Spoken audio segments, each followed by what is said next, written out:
Pues, hola a todos. Hi, Dana. Hi. Together again.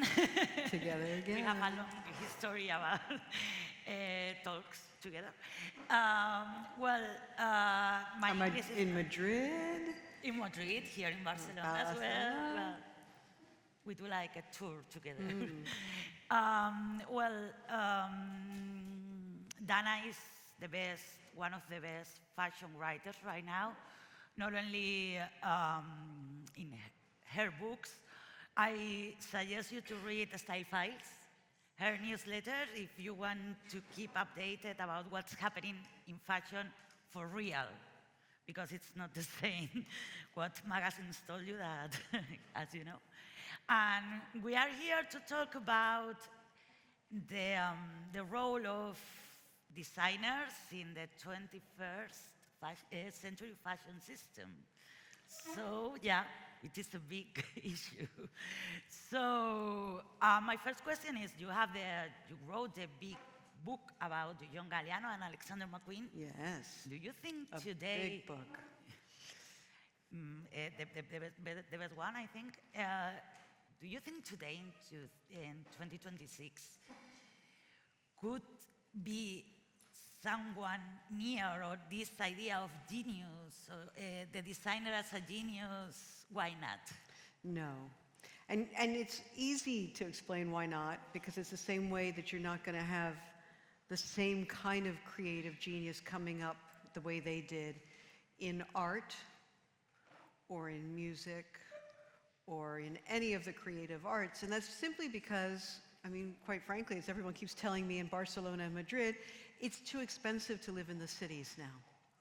And I see it in Paris with artists who are established artists, and they have to have their studios way outside of town, like in the suburbs. Before, the artists were in Montparnasse or in Montmartre, and now that's very fancy real estate. When John Galliano started, he had a studio with a walk-up, no elevators, no heat, in Covent Garden. Well, that building doesn't even exist anymore. They knocked it down and built something modern. But if you wanted to have even an apartment in Covent Garden now, you need to be a millionaire.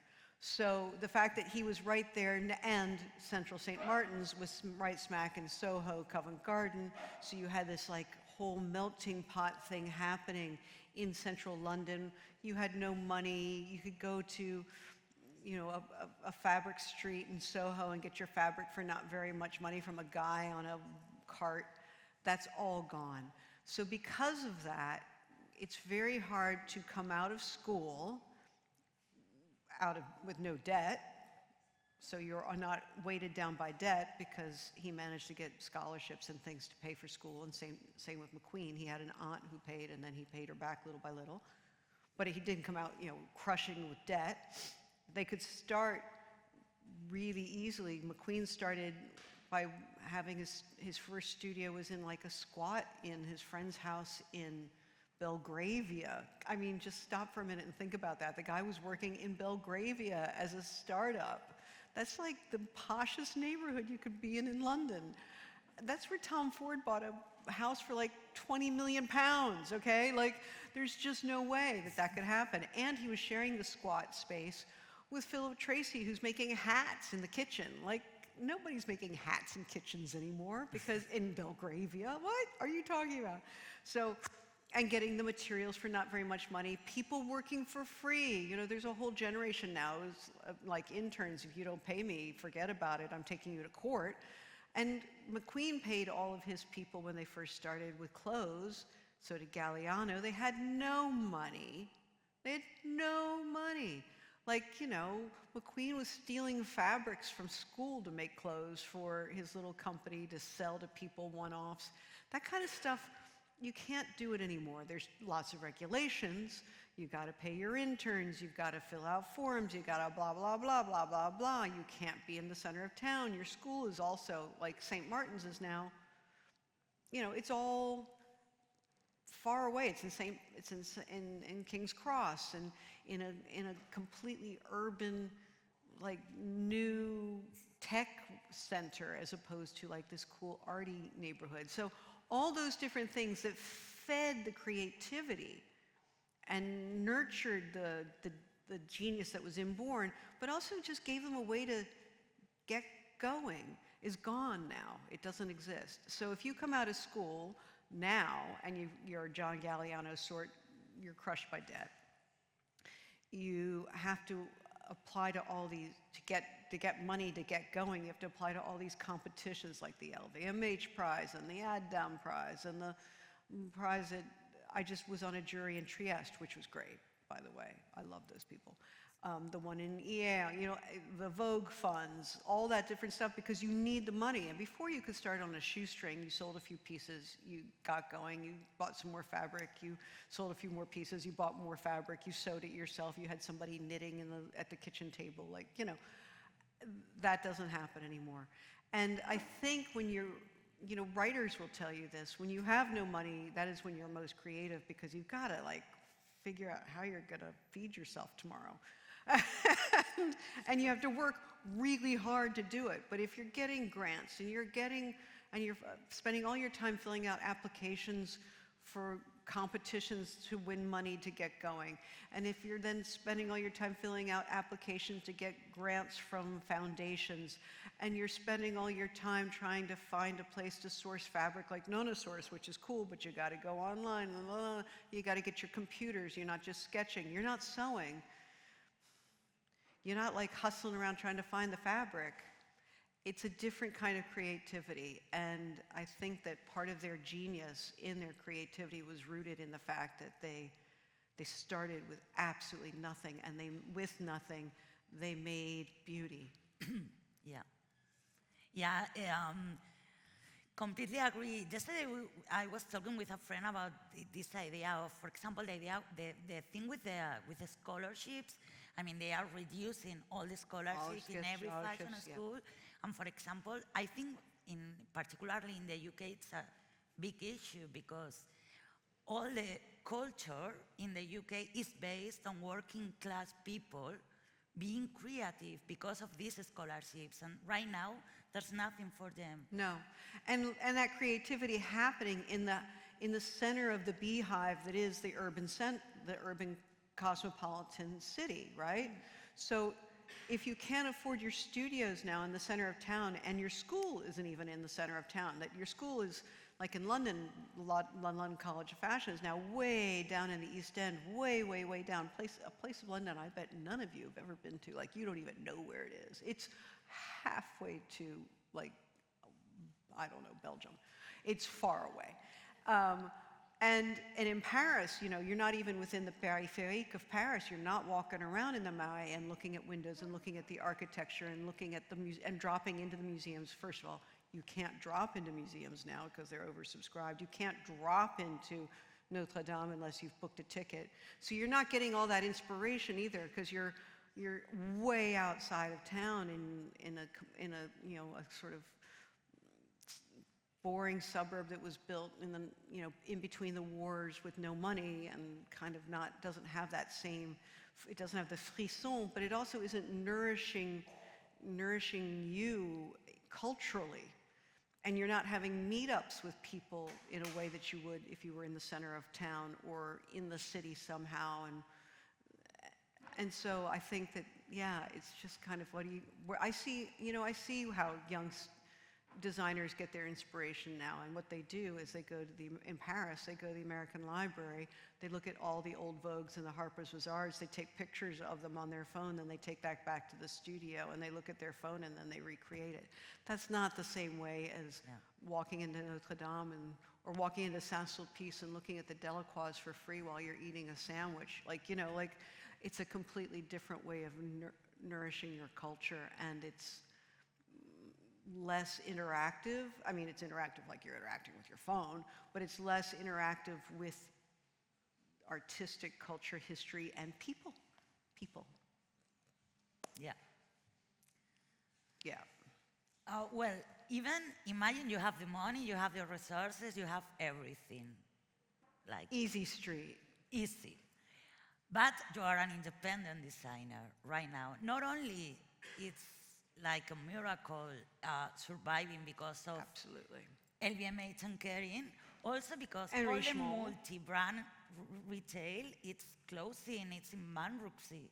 People are not buying independent. So expensive, so expensive. I mean, look, Alexander McQueen was so proud when he was able to open a store on Bond Street. Well, they just closed the store on Bond Street.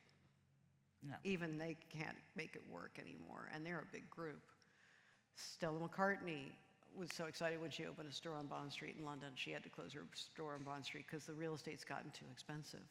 So if you can't have the small independents along with the big monster brands, and they're relegated to some neighborhood that nobody walks around and goes to, and it's really, really hard. And of course you can do direct-to-consumer on a computer, but you don't have the tactile interaction with the clothing.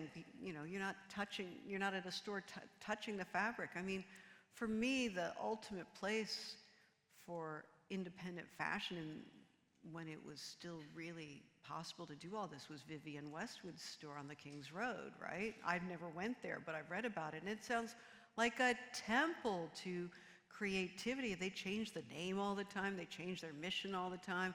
That's where the birthplace of punk was. Or even when Carlo Sozzani first opened Corso Como 10 in Milan, and I went down there very early days, and I'm like, this place is crazy fabulous, in an old garage. And you had this interaction, and you discovered brands you didn't know existed. And now, yes, of course, you have Dover Street all over the world, and you have Corso Como all over the world, and you can discover these new brands.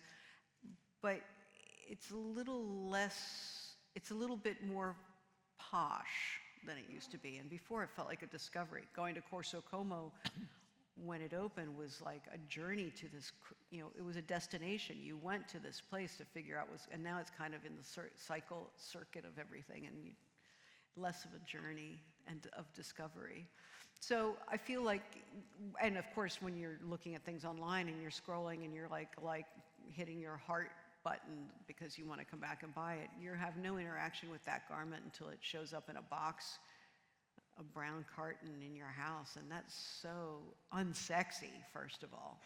But it's also just sort of disconnected. You're not connected with the consumer's not connected with the clothes, they don't know what you're doing or talking about. They were just looking at black dresses, and that one looked good, and so they clicked on it and ordered 5 different black dresses, and they didn't go to the store and understand what was happening. You might have been in the store.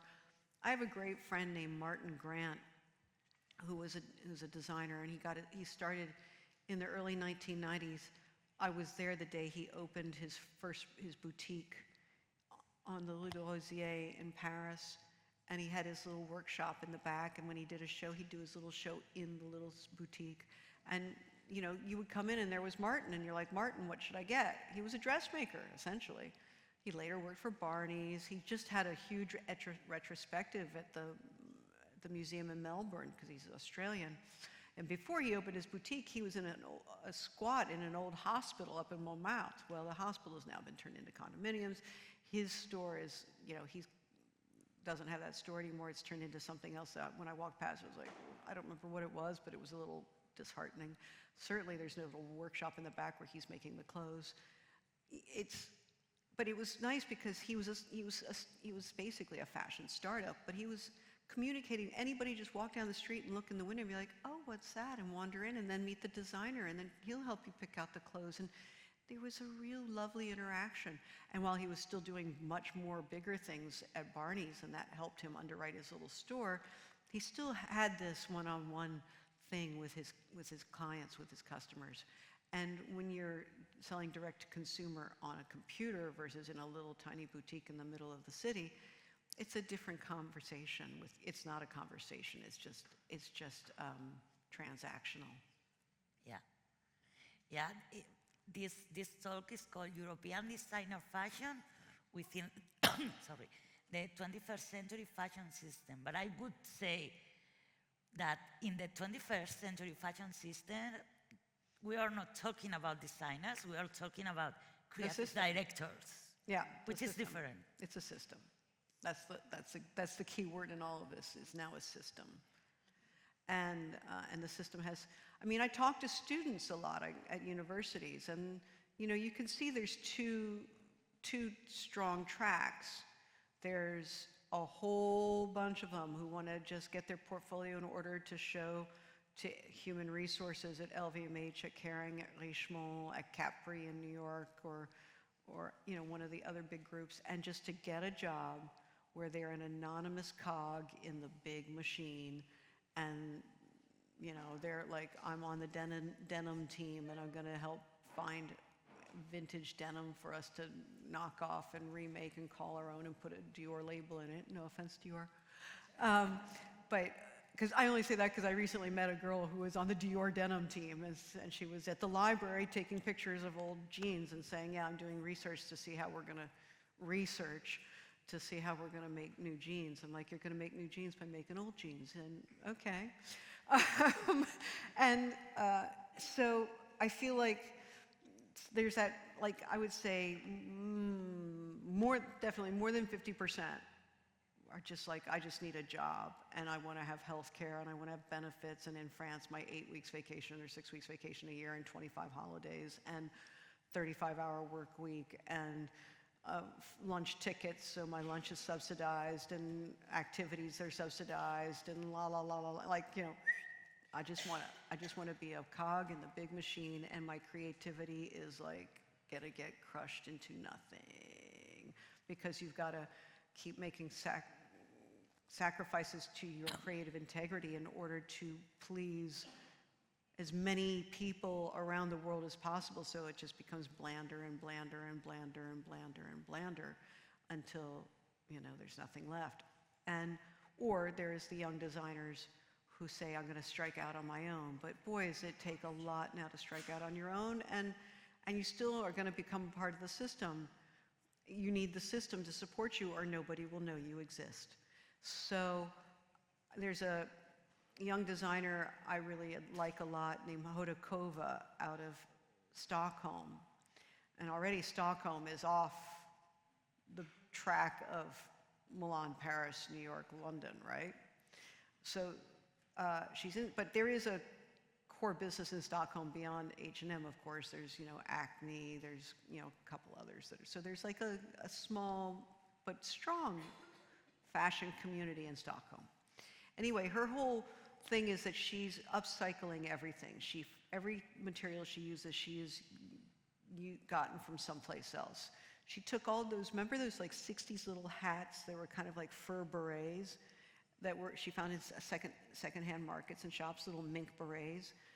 And she stitched them all together and made like this kind of funny little round patchwork coat. Really cool. And our anti-fur people would have been really down on it, but at least they weren't throwing away the fur. They were using it again and again and again. And she made a really cool bustier that she covered with spoons that she found in a flea market. And Kate Blanchett wore it on a red carpet and looked so cool. So, she's playing, and then she takes old men's suits and she'll recut them, or she'll take belts, old men's belts, and she'll weave them and turn it into a handbag. So everything is a found material, basically. Now, this is very clever when you're in a startup, because basically your fabric costs are minimal, right? Your materials costs, because a lot of it is either secondhand or you buy in bulk. And Maureen Sayre does that too. She buys huge bales of old towels and sheets and scarves, and then sifts through them and uses those materials. So your materials cost is low, but also her everyday costs are lower because she's in Stockholm and not Paris or London. And but still, to get the recognition she needed Kate Blanchett to wear one of her outfits on a red carpet, which meant that Kate Blanchett's stylist, who's an old colleague of mine from the New York Times, had to know about her and source it. And she needed a PR person to make all this happen. And so then she has to hire the agency in Paris, who then gets everybody to the show and now she's doing the shows, and then they're handling her social media. So she's now part of the system. And the last time she did a show, like, some big editors showed up including my friend Vanessa Friedman from the New York Times, but there were some big editors there because the PR agency had really worked on building up the buzz of this young designer so they'll come to see her show. And then a few people said, oh, but it wasn't as good as the last one. And you could kind of feel like they weren't going to come back again. Like, they're like, Yeah. well, the last one was more interesting, or this has kind of got to stick to it. And it's got to stick to it because she needs to make the pictures for Instagram system. And it's so, so far away from what my friend was doing with his little boutique in the Rue du Rosier. I mean, and the reason that Martin got his blast off was because one day I took Andre Leon Talley to that boutique in the Maui, and I said, I want you to meet my friend from Australia who's got this great boutique and is making great clothes. And then Andre wrote about him in Vogue. So that's when his star really took off. But Hodakova, in order to sell, had to become a part of the system. So the kids are coming out of the school with these two ways, these two paths, but they really are, each one is a system. And I say more are like, I'm gonna go get a job and be a cog in the machine and not really be able to express my creativity as I could. Because the people who have, and Hodakova, she applied for the LVMH award. Like I said, she spent a lot of time applying for awards because they give you juice and they give you money so that you can keep going. But you spend a lot of time doing that too, which takes away from making things. And isn't that what we're in here, is about making things, particularly beauty? And what I was talking about, the idea of it getting, blanched and blended down and blended and erased and compromised to the point there's nothing left. I remember talking to a retailer once who was on a buying trip in Paris, coming for the shows and going to see the showrooms. And she said, but in the end, what do I buy? What do my customers want? What do I wind up taking back to the big department store in New York City? And we put on our racks and we sell. For women, a black blazer, a black pair of pants, and a white shirt. And that's the machine. Because even consumers don't even know what to do or how to dress, what to wear anymore. So in the end, they go safe with the black pair of pants, the black pant. I almost wore that today, and then I was like, oh, if I'm going to talk about that, I'm going to become... So I'm in the blue suit with the print shirt, but I almost wore the black pants, the black jacket, and the white shirt. Like, it was in the suitcase, and then it came out. So... that's what happens when you are a cog in the machine, is that you were trying to make corsets with, you had the creativity to make corsets covered in spoons, but in the end, you're just designing another black jacket. Yeah. Yeah, and you said that even consumers don't know what to wear, and I think it's because of the system itself. Yeah, I mean, because we've had too much thrown at us. yes. Now I'm going to say that this is kind of a controversial thing that I've written a little bit about on my Substack newsletter, but I really think firmly about this. And when you think about it, you'll see what I mean. When I was a kid, I was born in 1964, the same week that the Beatles came to America, to Washington, D.C., like me. So that's the Kennedy year. It's the post-Kennedy years by a minute, but still, that was the fashion, right? The Jackie O suits and the Audrey Hepburn Givenchy dresses for women, right? And men had a certain look too, the skinny suits. My dad used to still wear a little hat. And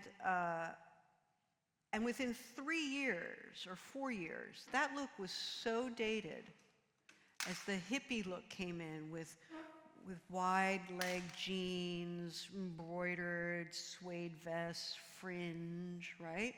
Completely look from 64 to 69. Like, if you were wearing a Jackie Kennedy suit still in 1969, even Ethel Kennedy wore a yellow mini dress to the White House in 1969 during the Johnson years, and she was, a Kennedy. So the Jackie Kennedy suit, the Kennedy suit was gone. Pillboxes, gone.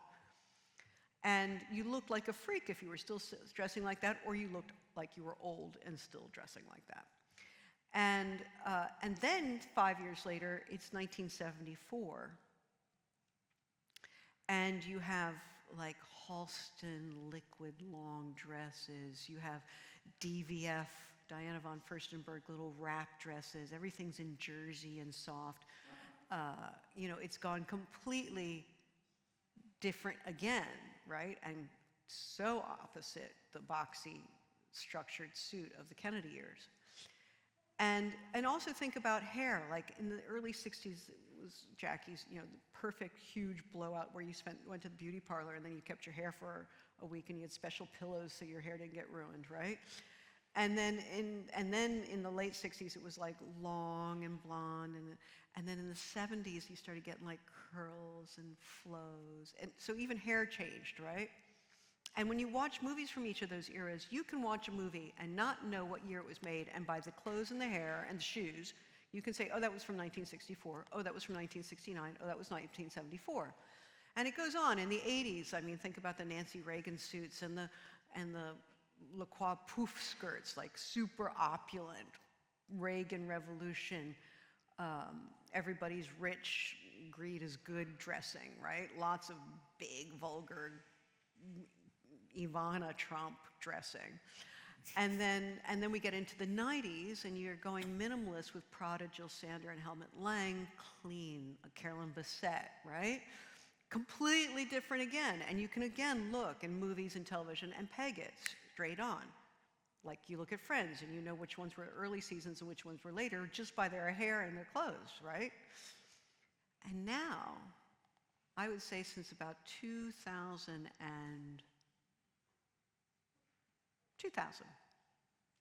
yeah, maybe 2005. You can't tell anymore. There'll be somebody over here wearing flared blue jeans. There'll be somebody over here wearing stovepipe blue jeans. There'll be somebody over here in minimalist, Yoji, Yamamoto black. You'll see somebody over there who's 1980s opulence and bling. You will see somebody over there in a perfect Jackie Kennedy suit. You will see somebody over there in a perfect Audrey Hepburn black 1958 shift. And the shoes, you'll see flats, you'll see clunky heels, you'll see skinny heels, you'll see stilettos, you will see platform heels. And before it was like very fixed. Now, why is this? It's because fashion has run out of ideas. And the reason fashion has run out of ideas is because the cycle has been moving too fast. And they have to come up with new collections so often and sell you a new idea. And they want to sell you a completely different idea than you have you bought last season, so that you will have the reason to go out and buy what you bought, buy something new. But by doing this, and actually, you know who started this was Miuccia Prada. And it was interesting at the time that whatever collection she showed in the fall, like say she showed crazy loud prints. Remember when she did, like, they called it the McDonald's collection? It was so radical. Well, then the next season, she went completely minimalist with no prints. So all those prints that you bought last fall were completely out of style, and you needed to buy the new.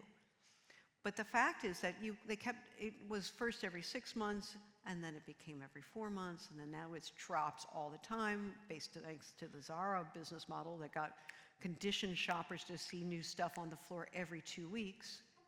And so then the cycle sped up more and more and more, and they just run out of ideas because they don't know what to do, because you can't create that quickly something radical and new, and that captures the zeitgeist, because the zeitgeist is also moving so fast and it's kind of fractured and nobody knows what it is.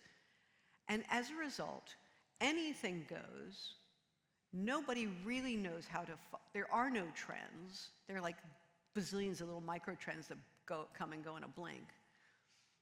But the consumer is a bit lost. And so they go for the black jacket, the white shirt, and the black pants. And the same hair that they've been wearing for 25 years. Yeah. Like, oh, there's a whole story about how bangs are back in fashion. I'm like, again? Okay, so then we're all going to cut bangs for about 6 months, and then we're going to let them grow out, and then we're going to have shags. Shags will be, but otherwise, like, hair is the same. Nothing has changed.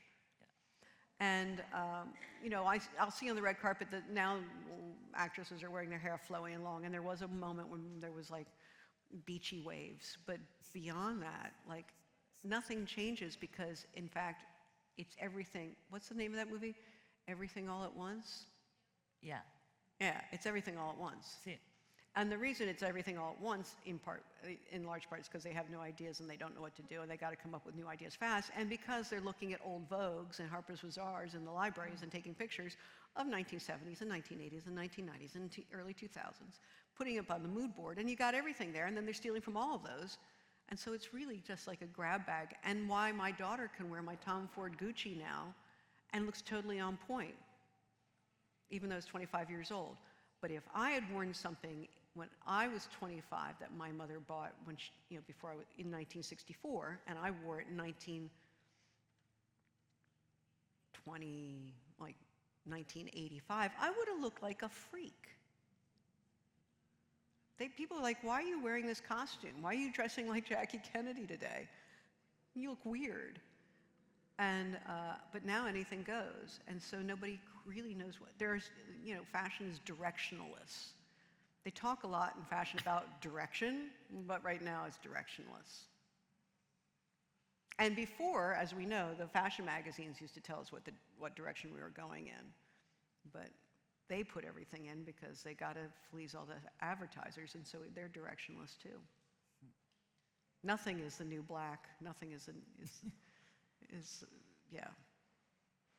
Yeah, and sometimes I think, I don't know if you agree, Dana, but I think that, as you said, everything is so fast and everything is happen, everything everywhere all at once. Everything everywhere all at once. And that's why I think all the big brands, and small also, are into this thing about nostalgia and archives, and it's like curating the past, but not creating, it's right. like... I want you to just stop and think for a moment about the 1920s. I had this thought the other day when I was like exercising and ruminating, which is something that few people have time to do anymore, was like ruminate, think, take time and think and reflect.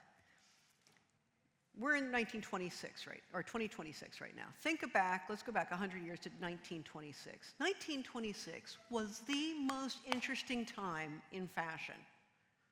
This is when Coco Chanel came up with the little black dress.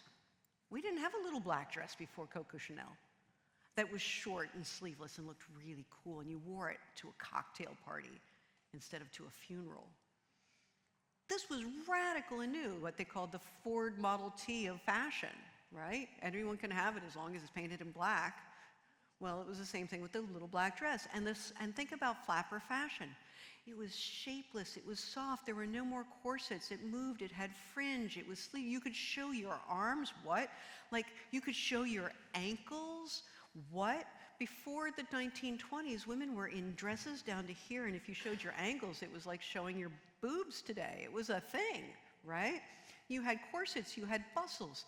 So let's stop and think about how fabulously modern 1926 was in fashion, and radical, and really capturing the zeitgeist of the roaring 20s, and partying, and just making money, and living wild, and youth culture, super youth culture, right?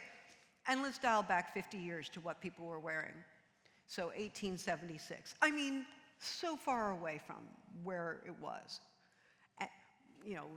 Worth with his the bustle, the huge bustle, and the corsets, and layers and layers and layers of clothes, heavy clothes, and bloomers, and gloves, and huge hats, and huge hair, and the belle puck, and all, like just this crazy, like if you had been seen in the 1920s dressed like it was 1876, you would have been not just ridiculed, they look at you like, are you on your way to a fancy dress party? Like, what is this? It was completely unthinkable.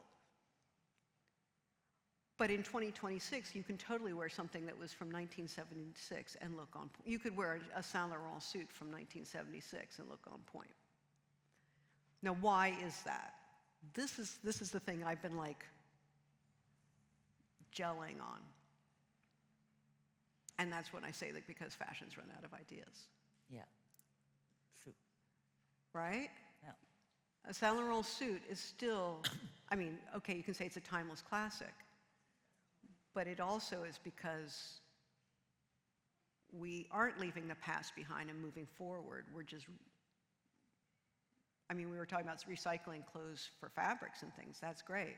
but we're also recycling ideas to the point that we have no new ideas.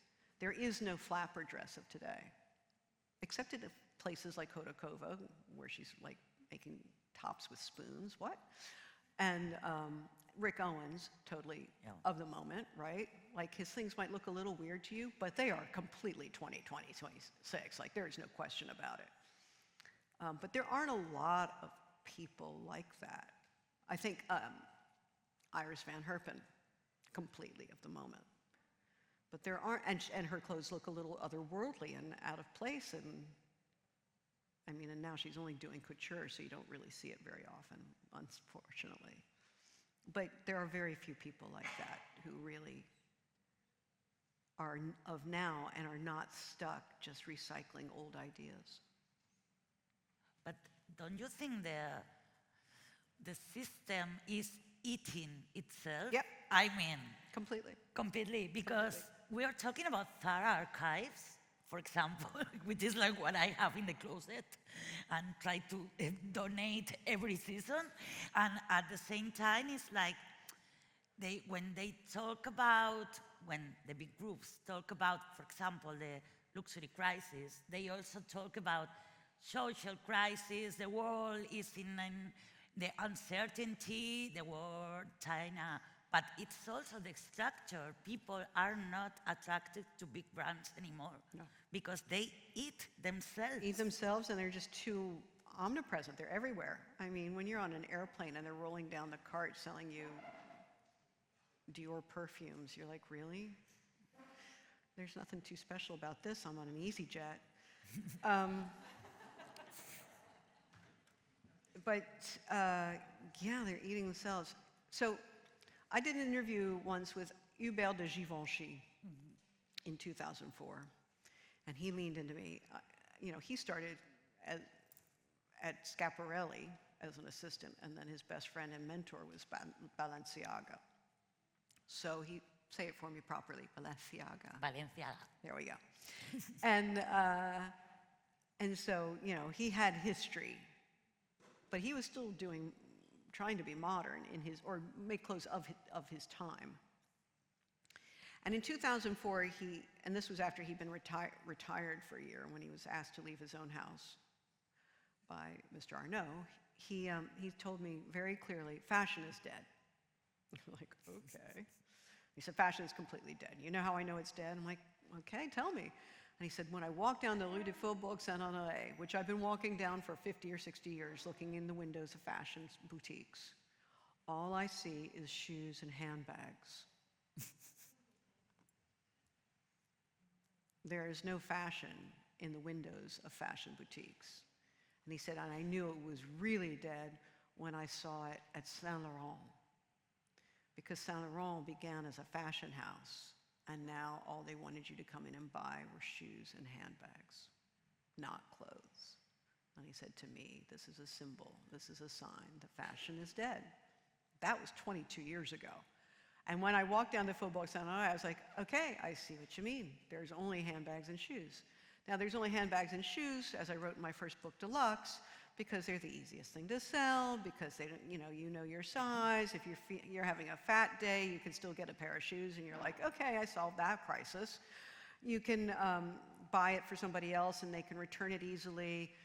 You know, and they have gigantic markups. You don't have to worry about collections, because you can have like the bamboo Gucci bag that's been around since the 40s and just change the colors, and it keeps, you know, they're timeless pieces that can keep going, like the Kelly and the Birkin. I get it. And it brings people in. It's the entry-level item, and then eventually they'll buy the clothes. But the fact that they're not putting any clothes in the windows anymore, that they used to put clothes in the window, and then you'd also notice the shoes, and you'd see the handbags, that was one thing. But now it was just shoes and handbags. There were no more clothes. And I thought, he's got a point there. That the machine had also, like, kind of gutted itself. So it's just down to, like, body parts. It's just down to body parts. Your feet and your hands. That's all that really matters now. Yeah. And okay, and now they all do high jewelry, so your earlobes matter too. But it's, you know, body parts. And what's next? Dissected. It's been overly dissected. So what's next? Well, I have great hope for the young people who want to strike it out on their own.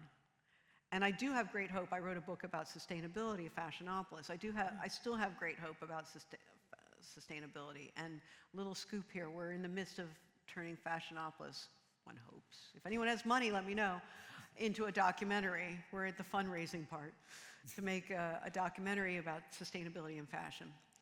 But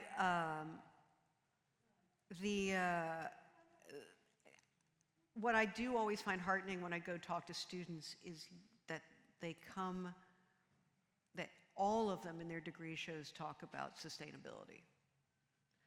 Very rarely are they just using fabrics for the sake of using fabrics, but they're making sure that they're green sourced or they're upcycled or they're, it's organic cotton or it's dead stock. Now they don't have any money, so of course it's going to be dead stock, but nevertheless, this is kind of embedded in them and they have courses on sustainability and designing with the planet in mind, and it's sticking. It's sticking. So when they start their own company, they keep this in mind, like Hodakova. Or when they go to work at the houses, this is always sort of in their, it might get suffocated for a little while, might be silenced a little bit because they have to say yes and do what they're told. But each time they move up the ranks of the machine, they get a little bit more of a voice, and then they can express this voice in the meetings, like, hey, but wouldn't it be better if we used organic cotton instead of conventional cotton?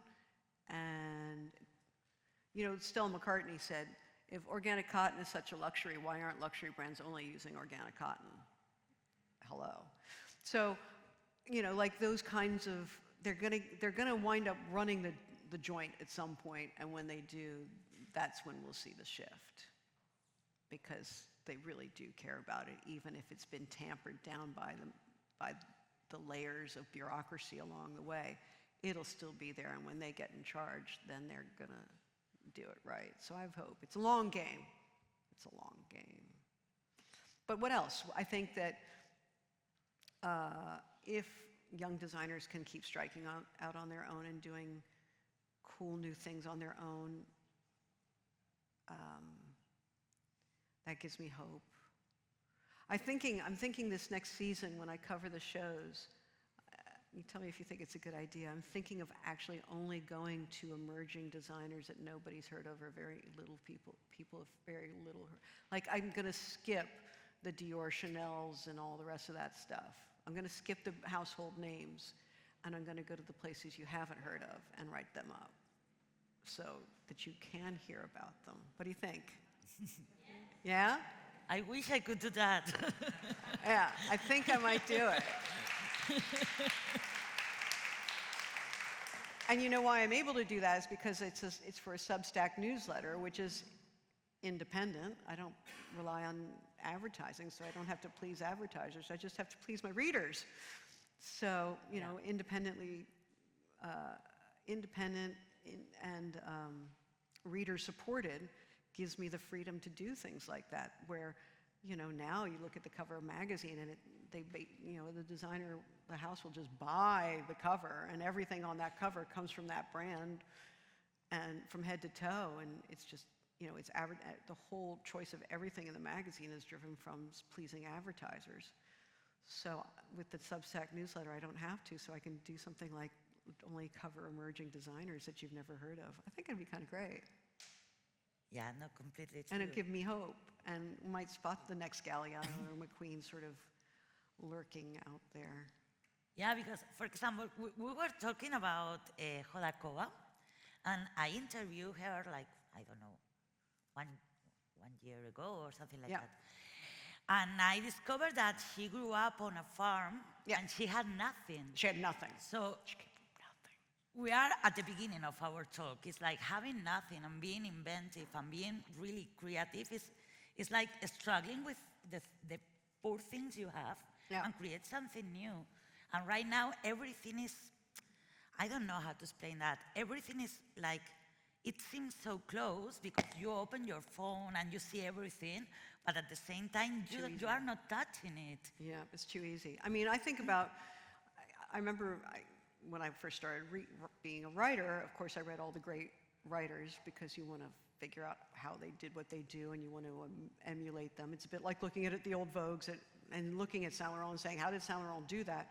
But then, of course, once you've done all that, then you need to close it and put it back on the shelf, forget about it, or it's going to be in your mind, but then you're going to like reinterpret it and make your own, you're going to make your own soup, right?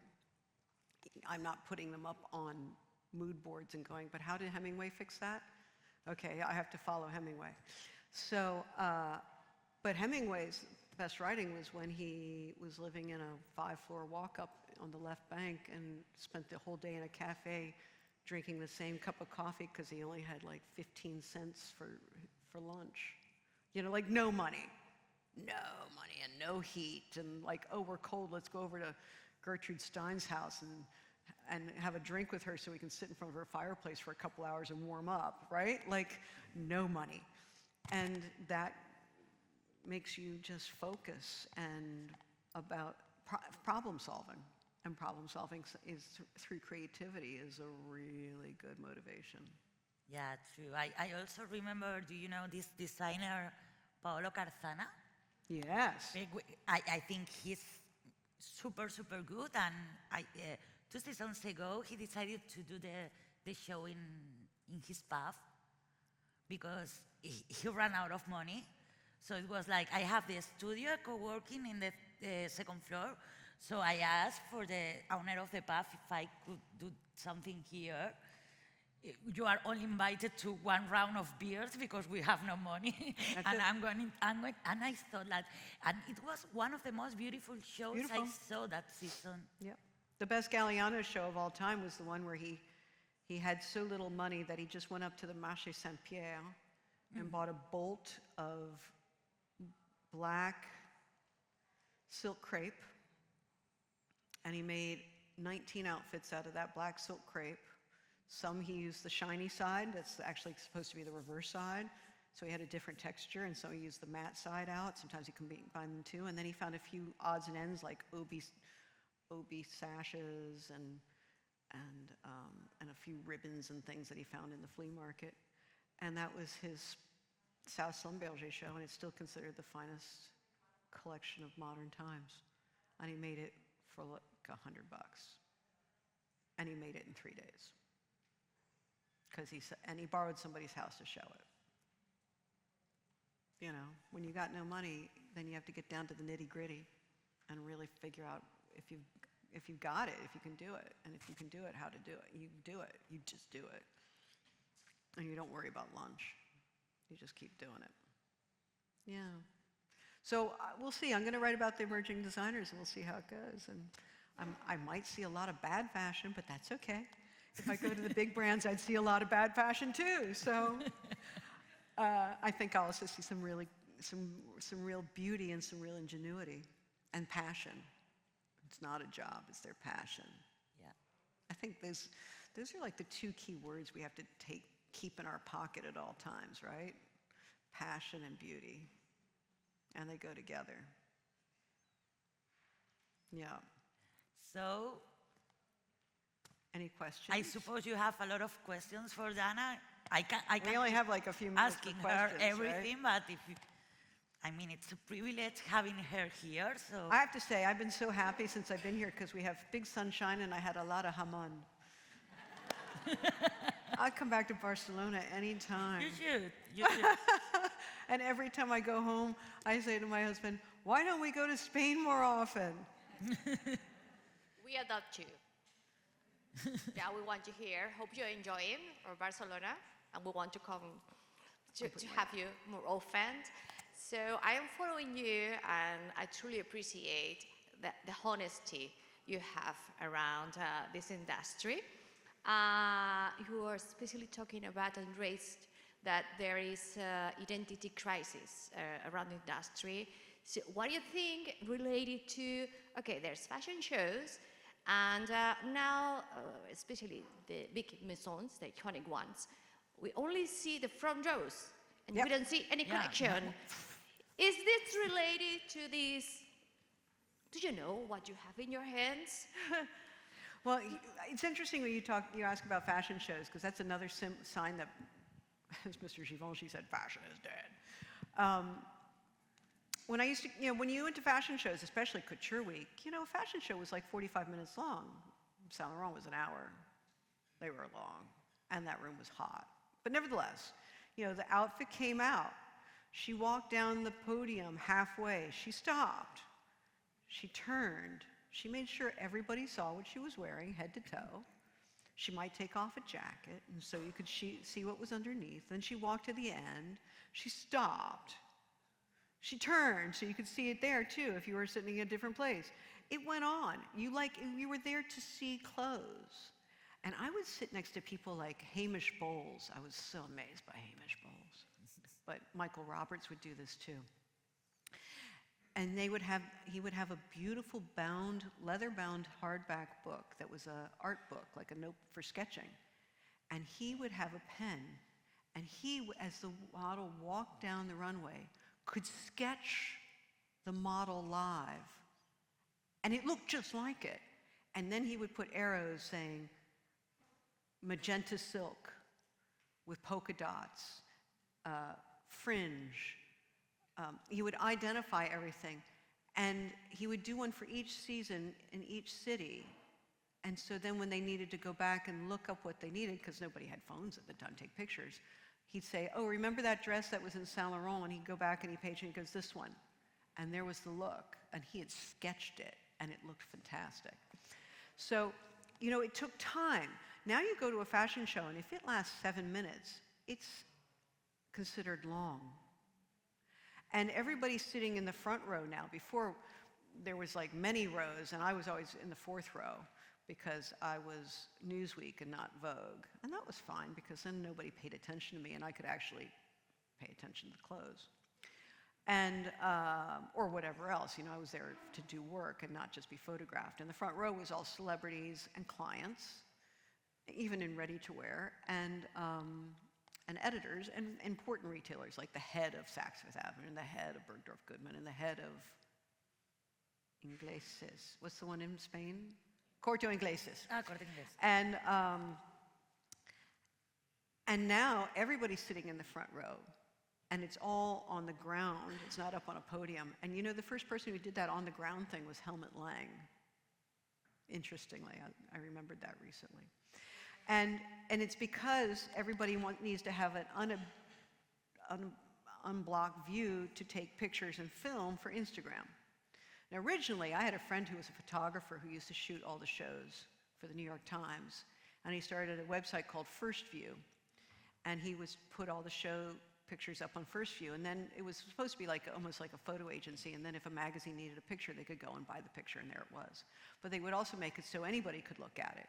And the Chambre syndicale de la haute couture, not under Pascal, but about 3 people before him, sued my friend and said that you're revealing all these things for the copyists. And it's like the copyists are in the room doing the sketching thing like Hamish. What are you talking about? But okay. And making it easier for Zara to rip off Saint Laurent before Saint Laurent even gets the clothes in production. And they went out for them for years. Well, now everybody's posting the pictures as soon as the show goes, and the house themselves are live streaming it. So you don't even have to go to the show if you don't want to. So this last season, I went to a show. I went to see Chanel, but I didn't go to see Chanel at Chanel. I went to what was it called? The show party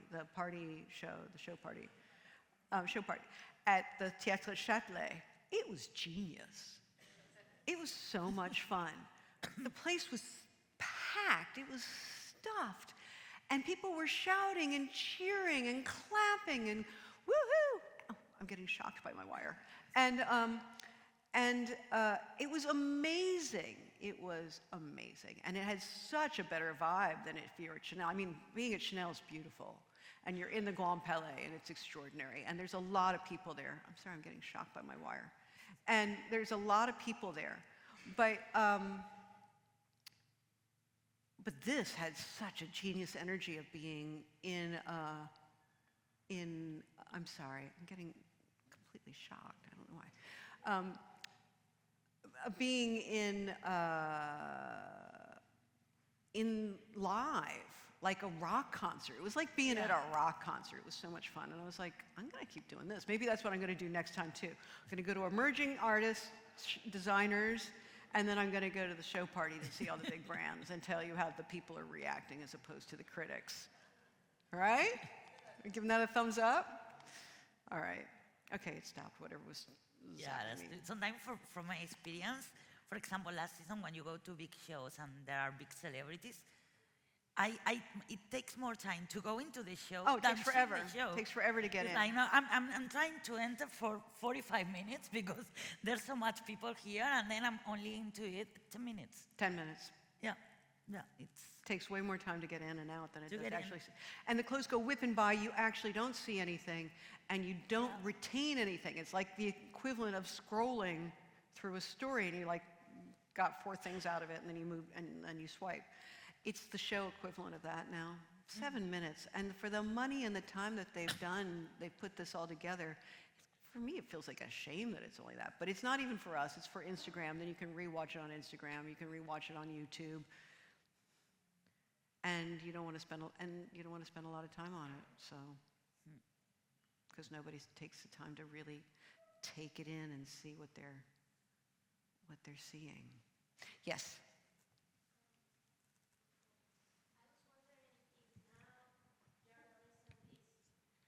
Thank you.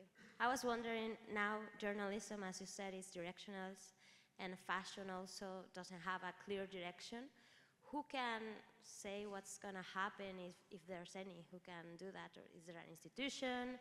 Is there, I don't know, is there brands, the clients? Who can decide or I don't tell know. I what's think there's going? so much, it's everything all at once again, everything everywhere all at once, that you have so many different things coming at you. You have the influencers telling you what you should do, but of course they're being paid to tell you that. You have the critics weighing in, but they're often very intellectual and intellectualizing clothes. When I started, fashion writers at newspapers weren't called fashion critics, they were called fashion editors. And they told, I worked for Nina Hyde at the Washington Post, and she didn't just tell you about what Dries Van Noten showed on the runway, but she told you about where the show was, who else was there, what the weather was like in Paris, where people are going to dinner. Oh, there's this hot new restaurant. Like, it was a real report from Paris about Paris Fashion Week and everything that you want to know. It was like a postcard. And Dries did this.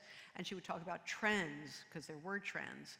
And she would talk about, she wouldn't over-intellectualize it. She was like, for the suburban reader, so that when they went, and the Washington, D.C. reader, so when they went to the department store, they knew what to look for, and they could see that what she wrote about, and that was it.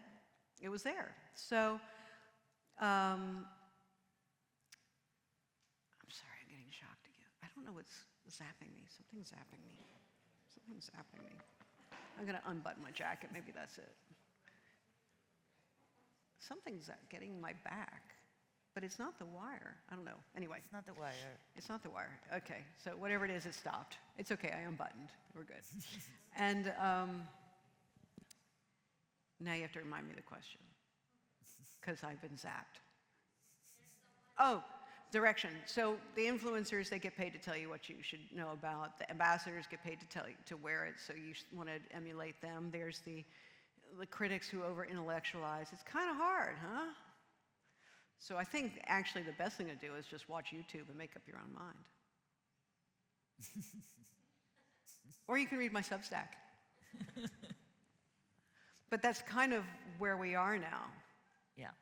The gatekeepers have kind of just been made powerless. Before you look what read Vogue or Harper's Bazaar or The Face, The Face just went under again.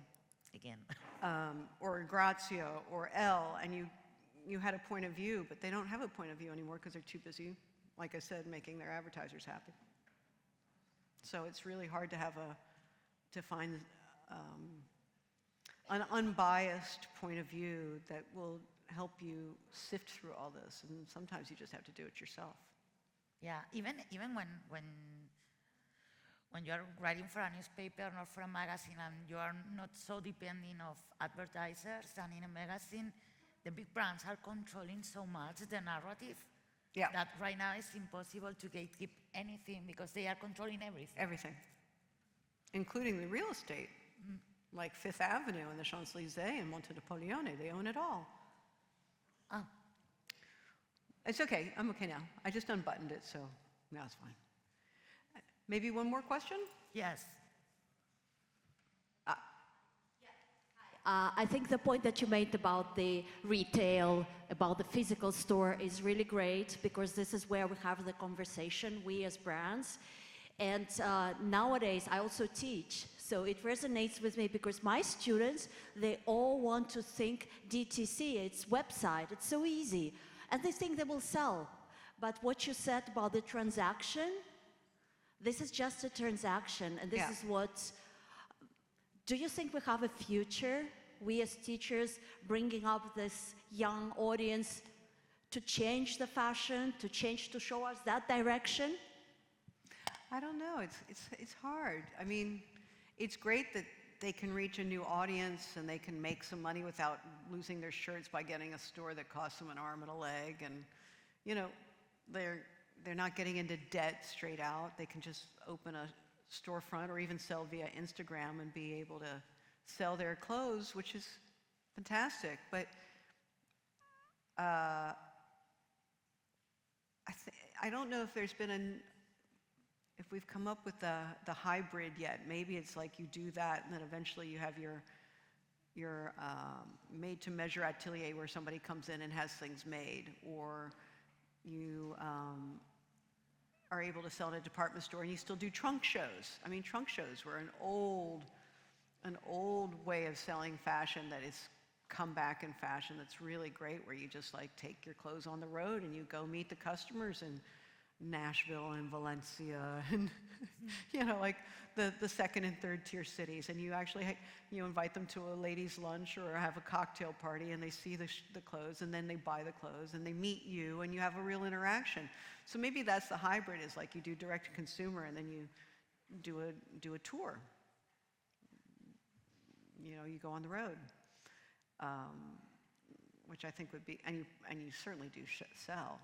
I mean, that's what I find when I write books, that my favorite part is doing book signings and going to a bookshop and people like this, or doing a talk and then somebody asks questions and then I do a book signing and I meet all these great people, and that's much better than them just ordering on Amazon. But it's great that somebody who lives in the middle of Nowheresville that I wouldn't get to anyway can order on Amazon. So I guess that's kind of probably the balance that young designers should try to aim for. Having some human interaction, but also being able to reach consumers you wouldn't reach otherwise. One more. Let's take one more. Yeah. There was somebody, that one there, yeah, behind the podium. Then there's lunch, more Haman. Hi, I'm so sorry. I wrote down my question because I would have blanked otherwise. But what you said about the directionless fashion, it really made me think about the underlying reasons behind the current tendency to be more referential rather than original and disruptive.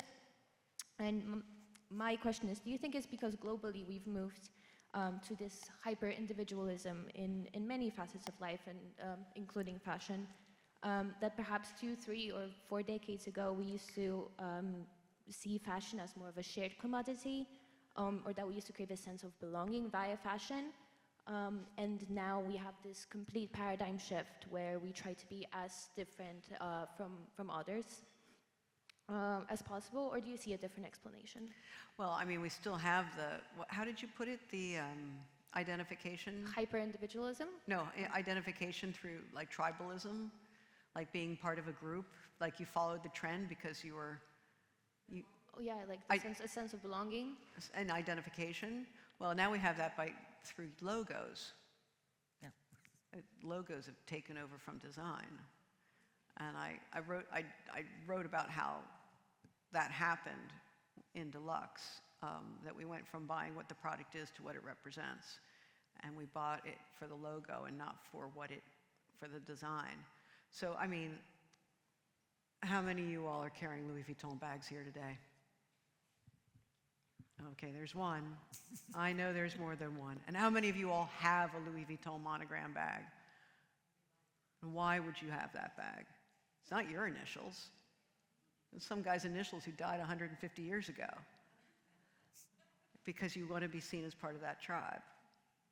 And it's in the same way. You know, how many of you have a Nike swoosh?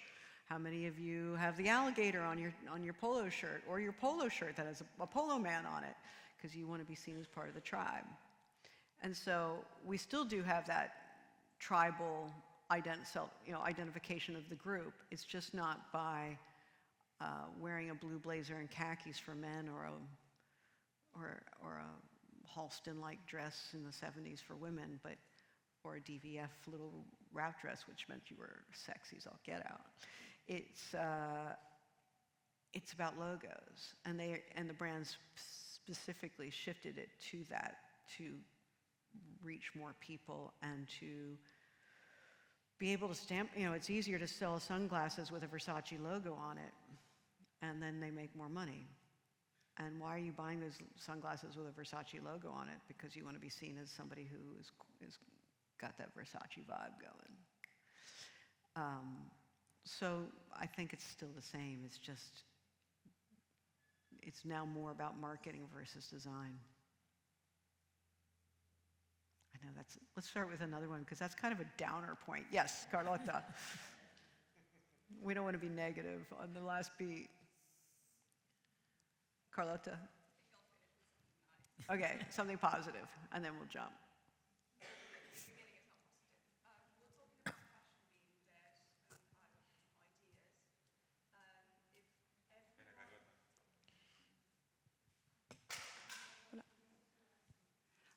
We're talking about fashion being dead and out of ideas. If everyone is obsessed and working so hard in making everything seem new, although it isn't, and constantly visible, what do you think creates emotion these days? What will create emotion? If everything is new, constantly visible and accessible. Right? Like, how do you get excited about anything when you're being bombarded with stuff nonstop? This is a book. Like, this is a monumental question that I think, actually, you know, Gilles would have had a good answer for this yesterday. That it will be a thing that social anthropologists will dive deep into and study for some time to come, and sociologists, because we're in a period now where if everything is hyped, then what is special? Yes. I mean, and it's interesting because you know where we see the impact of this the most actually is in the film industry. I mean, nobody goes to the movies anymore, but we see pictures of premieres all the time, right? And how fabulous is this premiere, and how fabulous is this thing? And all the promo, for example, that we're getting for The Devil Wears Prada, but I really wonder how many people are going to go see it in the theater or just wait till it comes home in streams. Like, you're so bombarded with the specialness of the hype of these movies coming out that by the time they come out, you're like, and you've moved on. You've already left it. You've already left it before it came into the theater or came to the streaming service. And it's so hard to keep people's attention. Somebody told me last night, oh, it was you, that the kids today watch movies at double speed because they don't have the patience to watch a 2-hour movie in 2 hours. So they watch it in an hour, and everybody's talking like this, and it's really kind of insane. Kind of like those Westerns where they sped up the horses running across the plains to squish town. Yeah, like that. And so that's a disaster. So like I said, this is a question for like, this is a book. What, is there anything, maybe it's the next book, is anything special anymore if everything is special? Yeah. I don't know. That's a good question. Sorry. I think that's where we'll stop, right? Dana, I first of all thank you for being with all of us here, for coming. I'm such a privilege. To end up in a positive note also regarding the Spanish fashion, not system, because there's a lot of soul and heart in it. You were talking of your Danish, designer and so forth, and Spanish designers are like that also. There is what we used to call a supplément d'âme, or suplemento de alma, in the way they act. We have here Juan Duyos, our president. We have Carlota. There is still this very human approach. You go to their atelier, you go to the stores, they're there. Yeah. They will invite you to a coffee, to whatever. And this is in their DNA, and this is really what we are so proud about, our designers, and the reason why we are all here, besides having So all good. of I mean, I heard that Sevilla so this is back in fashion in exactly. Madrid. I want to This go is to that how- store. This is how they operate, this is how they are. But then on another note, you were talking also about Galliano and that first collection that was amazing now with the black. Now Galliano is working for Zara. Is that a sign of our times? Is that a sign of our times? Well, yeah, completely. Completely. I mean, the Zara thing, it makes sense in a million different ways. First, John's mother is Spanish. He grew up speaking Spanish. He used to summer in Spain. It's his mother culture. So he's always had he may have grown up in London and lived in Paris for the last 40 years, but there's a little Spain in him. And so that certainly makes sense. But also, it's like they're using each other. Zara wants to move up the ladder, and John wants to have his exhibition at the Met. So this is how he gets to be normalized even more mainstream. So then when they do the Met show, all those kids tuning in via social media know who he is because they buy his stuff at Zara. It's reaching a broader audience. Zara moves up the ladder in fashion and in price, mark my words, and becomes a middle market brand. It's happening. There's a 5-year plan to this, I promise you, and John Galliano is the beginning of it. And then John gets to ride out in glory at the Metropolitan Museum of Art Gala, which will likely be sponsored by Zara. It's a win for everyone. Yeah. But it's also, it is a sign of our times in that it's 100% transactional. It's like, I'm helping you, you're helping me. I'm helping you, and you're helping me, and I'm helping you, helping me. But we're all you're going to get richer, and I'm going to get more famous. That's it. Yeah, but for example, it's 100% transaction because, I mean, as you said, Zara is moving up, it's becoming a middle range brand, Galliano needs that. But when I received the press release, there was nothing. It was euphemistic. It's like, he's curating Zara archives. What is this? Reauthoring Zara archives is like, he's doing nothing. Zara Archives, it's the ultimate in upcycling. He's doing nothing, redesigning Zara archives, like he's doing it's nothing. a win-win. And you're trying to explain, to give a storytelling to something that is not even material.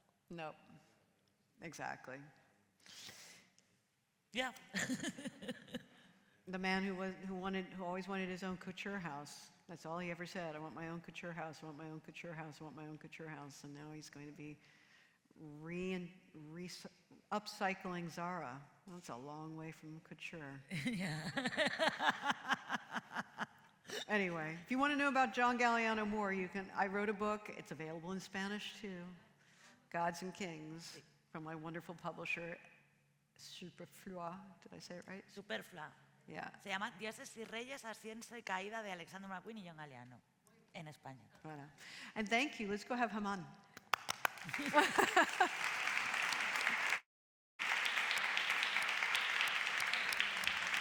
you, Dana. Thank you.